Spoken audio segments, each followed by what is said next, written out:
Bihar academy YouTube channel में आपका एक बार फिर से स्वागत है। मैंने आपको पिछले वीडियो में बताया था व्हाट इज़ कंप्यूटर, कंप्यूटर के डिवाइस के बारे में बताया था, और उसी वीडियो में मैंने लास्ट में बोला था कि मैं अगले टॉपिक में मेमोरी के बारे में बात करूंगा। तो आज मैं आपको मेमोरी के बारे में बताऊंगा, मेमोरी क्या है, मेमोरी के टाइप्स के बारे में बताऊंगा। तो इस वीडियो को ध्यान से देखिए। अगर आपको ये वीडियो अच्छा लगे तो वीडियो को लाइक करें, चैनल को सब्सक्राइब करें और ज़्यादा से ज़्यादा शेयर करें। तो आइए देखते हैं what is memory and types. अब हम जानेंगे मेमोरी के बारे में।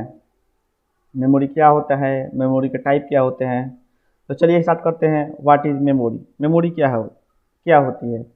तो सबसे पहले हम डिफिनीशन देखेंगे, उसके बाद मैं आपको समझाऊंगा व्हाट इज़ मेमोरी। तो आइए डिफिनीशन देखते हैं।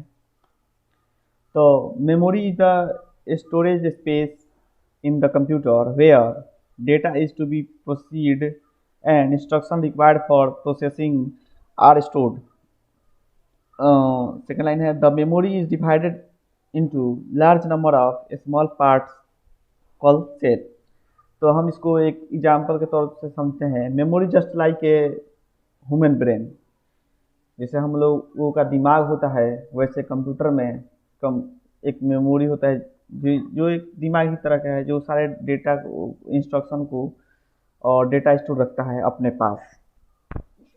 तो हम समझ गए मेमोरी के बारे में। अब इसके जानेंगे टाइप्स। मेमोरी के टाइप्स क्या हैं। तो जनरली मेमोरी के 3 टाइप्स हैं। सबसे पहला टाइप्स होता है कैच मेमोरी, उसके बाद होता है प्राइमरी मेमोरी एंड मेमो, जिसको हम लोग मेन मेमोरी भी कहते हैं। उसके बाद आ जाता है हमारा सेकेंडरी मेमोरी, थर्ड होता है सेकेंडरी मेमोरी। तो बारी बारी से हम देखेंगे कैच मेमोरी क्या होता है, प्राइमरी मेमोरी क्या होता है और सेकेंडरी मेमोरी क्या होता है। चलिए स्टार्ट करते हैं कैच मेमोरी से। तो सबसे पहला सवाल, व्हाट इज कैच मेमोरी। तो कैच मेमोरी का डिफिनीशन देखिए। तो cache memory is a very high speed semiconductor which can speed up the CPU. It acts as a buffer between the CPU and the main memory. Cache memory को हम एक real life example से समझेंगे। मान लीजिए आप एक office में काम कर रहे हैं, तो जाहिर सी बात है वहाँ पे एक फाइल भी होगी, फाइल होने के साथ साथ वहाँ टेबल भी होगा। तो टेबल जो हो गया आपका एक मेमोरी हो गया। वो कैसे तो टेबल पे आप जितनी जगह होगा उतना ही आप फाइल रख सकते हैं, उससे ज़्यादा नहीं रख सकते। तो एक टेबल जो हो गया आपका मेमोरी हो गया। अब आपको ऑफिस में स्टेपलर की भी ज़रूरत पड़ेगी, पेन की भी ज़रूरत पड़ेगी, तो आप उसको एक ड्रॉ में रखते हैं स्टेपलर को। तो वो ड्रॉ में जो हो गया वो मेमोरी का हो गया, उसको बोलेंगे हम लोग कैच मेमोरी, कैच मेमोरी। तो जब भी हमको ज़रूरत पड़ेगी सीधा हम ड्रॉ से निकालेंगे स्टेपलर को और उसका यूज़ करेंगे। तो वो हमारे क्या हो गया, स्पीड हो गया काम का। अगर मान लीजिए अगर वो वहाँ पे टेबल में ड्रॉ नहीं होता तो फिर हमको उठना पड़ता, कहीं और से जाके लाना पड़ता स्टेपलर, उसके बाद हम उसका यूज करते हैं। तो समझ गए कैच मेमोरी क्या होता है, और डिफिनीशन लिख लीजिएगा आप लोग। ये कैच मेमोरी का ये जो मैंने इमेज दिखाया है ऐसे काम करता है कैच मेमोरी। उसके बाद एडवांटेज क्या है कैच मेमोरी की। तो आइए हम एडवांटेज के बारे में देखते हैं कैच मेमोरी।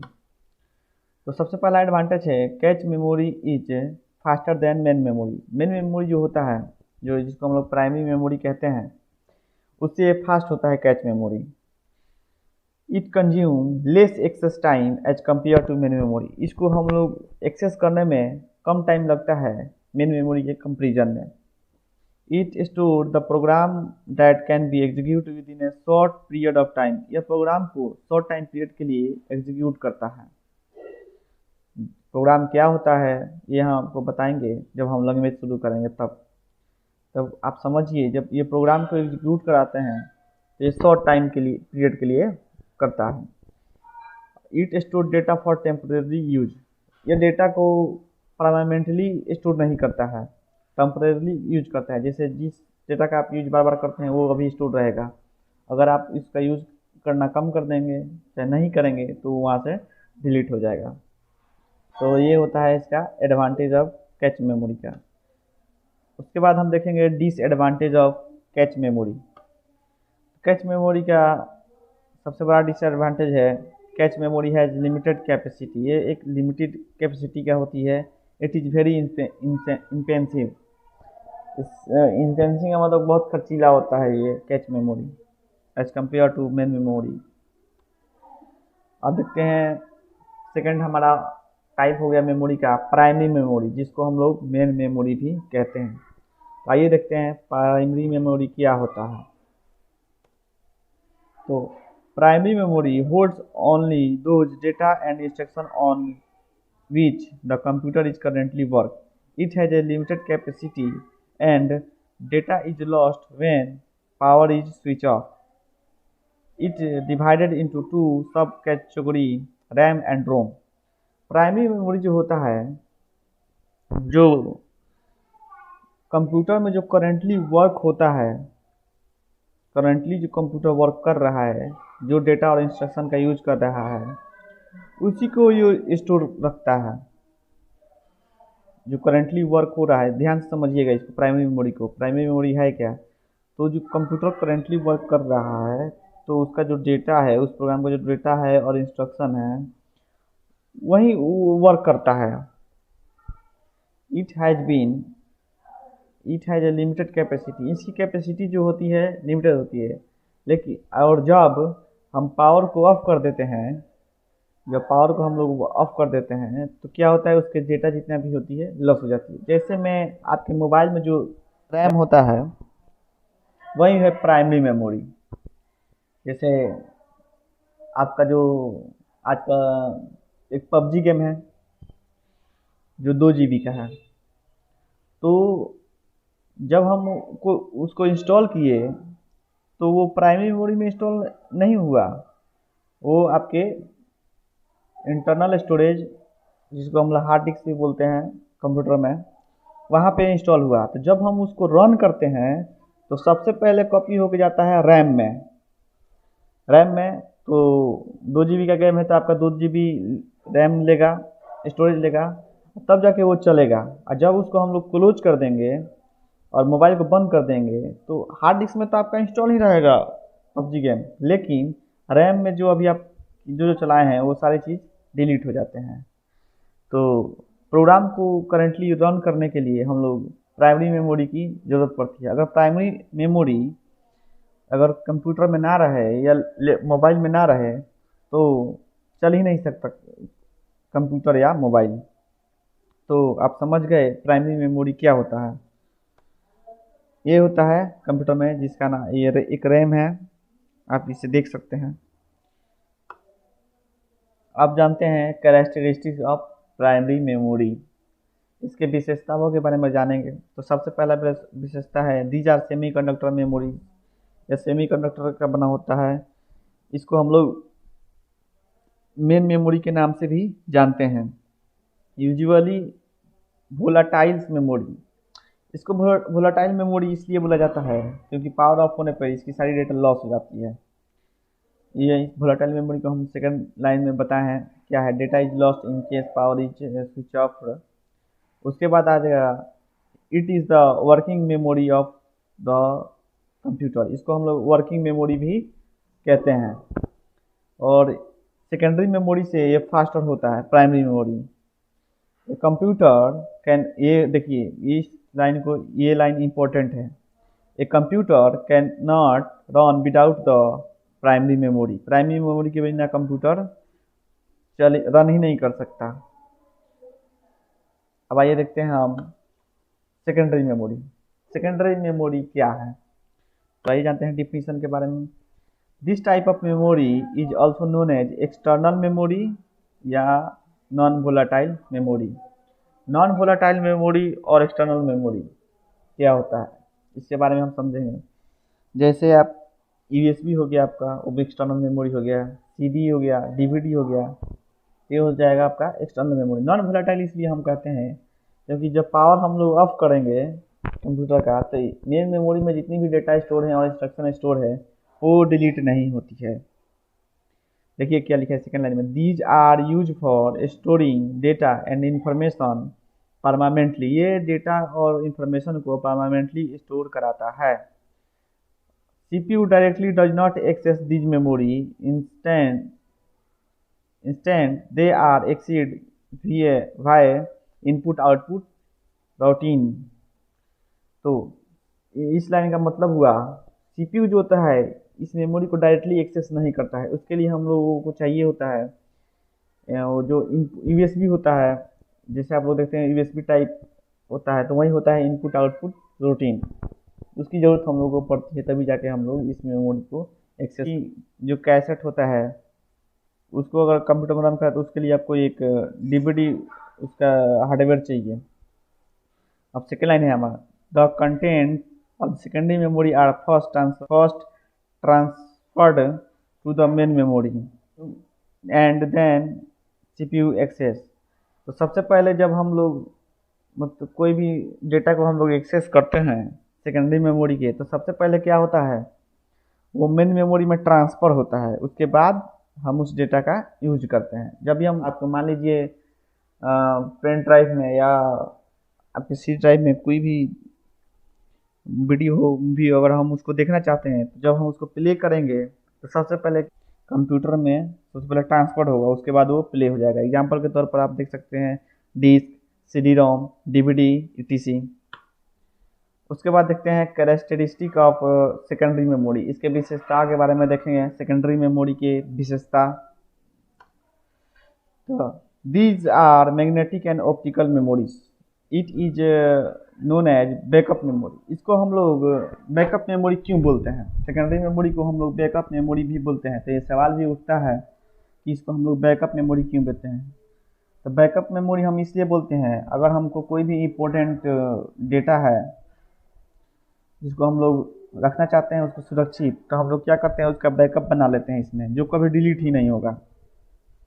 तो इसीलिए हम लोग इसको बैकअप मेमोरी भी कहते हैं। नॉन वोलेटाइल मेमोरी कहते हैं। नॉन वोलेटाइल का मतलब बता दिए, जो पावर ऑफ करने के बाद भी data is permanently store in even if power is switch off. अगर स्विच ऑफ भी रहेगा तब भी इसमें डेटा स्टोर रहेगा, डिलीट नहीं होगा। लेकिन प्राइमरी मेमोरी में ऐसा नहीं होता है। प्राइमरी मेमोरी में अगर हम लोग डेटा को अगर स्विच ऑफ हो जाता है पावर, तो उसका डेटा सारे डिलीट हो जाते हैं। It is use for store of data in a computer. इसका हम लोग यूज कंप्यूटर के डेटा को स्टोर करने में करते हैं। कंप्यूटर में रन विदाउट, अगर सेकेंडरी मेमोरी अगर कंप्यूटर में ना भी रहे तो भी कंप्यूटर चलेगा।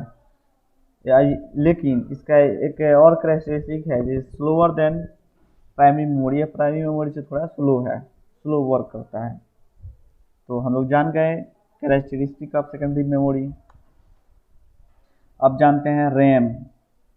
अभी हम लोगों ने देखा जो प्राइमरी मेमोरी दो तरह के होते हैं, रैम एंड रोम। तो रैम का फुल फॉर्म होता है, तो आइए हम पहले देखते हैं रैम को। रैम क्या होता है, तो रैम का सबसे पहला फुल फॉर्म होता है random access memory. Random access memory. तो RAM is the internal memory of CPU for storing data, program and program result. It is a read-write memory which stores data until the machine is working. As soon as the machine is switched off, data is erased. मतलब इसको कह सकते हैं RAM is a volatile. तो RAM क्या काम क्या होता है, तो ये जब ये एक इंटरनल मेमोरी जो होता है CPU का एक इंटरनल मेमोरी होता है रैम, जो डेटा को स्टोर कराता है, डेटा को स्टोर कराता है, प्रोग्राम को स्टोर कराता है और प्रोग्राम रिजल्ट को भी स्टोर कराता है। कब तक स्टोर कराता है, जब तक मशीन वर्क करता रहेगा। तो ये जो होता है रीड एंड राइट दोनों करता है, रीड भी करता है और राइट भी करता है। और जब पावर ऑफ हो जाता है तो डेटा जो होता है इरेज होता है, जिसको हम लोग वोलेटाइल भी कहते हैं। अब जानते हैं रैम। रैम के type. RAM generally two type का होता है, एक होता है स्टैटिक रैम और दूसरा होता है डायनेमिक रैम। तो बारी बारी से हम लोग देखेंगे स्टैटिक रैम क्या होता है, डायनेमिक रैम क्या होता है।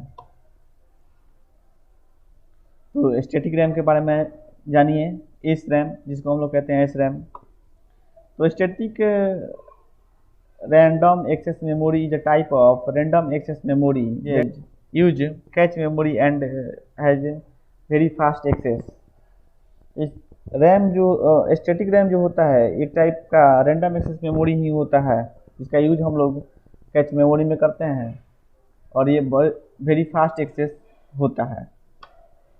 तो कैरेक्टरिस्टिक के बारे में जाने तो ये लॉन्ग लाइफ तक चलता है और इसको रिफ्रेश करने की कोई ज़रूरत नहीं होती है। ये फास्ट होता है, साइज में ये लार्जर साइज होता है, लेकिन ये महंगा भी होता है। स्टैटिक रैम जो होता है महंगा होता है, ये पावर जो होता है हाई पावर कंज्यूम करता है। तो जान गए आप स्टैटिक रैम के बारे में। अब जानते हैं डायनेमिक रैम क्या आती है। डायनेमिक, और मैं समझा देता हूँ आपको डायनेमिक रैम क्या है, आपकी डिफिनीशन लिख लीजिएगा। तो ये शॉर्ट डेटा लाइफ टाइम होता है, शॉर्ट डेटा लाइफ टाइम। दूसरा इसका कैरेक्टरिस्टिक है needs to be refresh continuously. ये जो होता है इसको हम लोग रिफ्रेश करते हैं, बार बार रिफ्रेश करना पड़ता है। स्लोअर एज कम्पेयर टू, ये जो स्टैटिक रैम है इसके कंपेरिजन में ये स्लोअर होता है, ये साइज में भी स्मॉल होता है डायनेमिक रैम।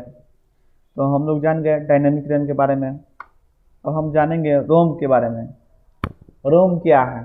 देखिए, ROM stand for random access memory, the memory from which we can only read but cannot write. जिस मेमोरी से हम लोग केवल रीड कर सकते हैं, उसमें राइट नहीं कर सकते, उसी को हम लोग कहते हैं रोम। यह नॉन वोलेटाइल होता है। नॉन वोलेटाइल का मतलब जानते हैं, पावर ऑफ होने के बाद भी इसमें डेटा स्टोर करता है। The information is store permanently in such memory during manufacture. इसमें जो होता है परमानेंटली स्टोर होता है इंफॉर्मेशन। अब जानेंगे टाइप ऑफ रोम। रोम के टाइप के बारे में जानिए। ये सिर्फ बताऊंगा, लेकिन रोम के टाइप का डिटेल जो होता है वो मैं आपको जब प्रोग्राम स्टार्ट करूंगा तब मैं बताऊंगा रोम के टाइप के डिटेल के बारे में। तो आज सिर्फ उसके नाम जानिए। तो सबसे पहला नाम है पी रोम, जिसको हम लोग कहते हैं प्रोग्रामेबल रीड में ओनली मेमोरी, जिसको मेमोरी। सेकंड हमारा टाइप होता है ई पी रोम, जिसको बोलते हैं erasable and programmable read only memory. और थर्ड हमारा होता है डबल ई पी रोम, इसको बोलते हैं electrical erasable and programmable read only memory. ये 3 टाइप के होते हैं रोम। तो आप लोगों ने नाम जाना। अगर इसके बारे में डिटेल जानना है तो मैं जब सी पढ़ाऊंगा तब मैं बताऊंगा रोम के मेमोरी के डिटेल के बारे में। रोम का एडवांटेज क्या होती है? तो ये नॉन वोलेटाइल इन नेचर में होता है, चीपर देन रैम, मतलब इसकी जो कॉस्ट होती है रैम से थोड़ा कम होता है रोम का। Easy to test, more reliable than RAM, static and do not require refreshing. इसमें रिफ्रेशिंग की कोई रिक्वायरमेंट नहीं होती है। Content are always known and can be verified. तो ये सारी एडवांटेज हैं रोम के बारे में। Thank you. अब हम लोग नेक्स्ट वीडियो में स्टार्ट करेंगे व्हाट इज सी लैंग्वेज क्या है। तो अगर आप प्रोग्रामिंग करना चाहते हैं और बेसिक से सीखना चाहते हैं प्रोग्रामिंग के बारे में, तो हमारे आने वाले वीडियो को ज़रूर देखें। अगर ये वीडियो आपको पसंद लगे तो चैनल को सब्सक्राइब करें, वीडियो को लाइक करें और ज़्यादा से ज़्यादा आप शेयर करें।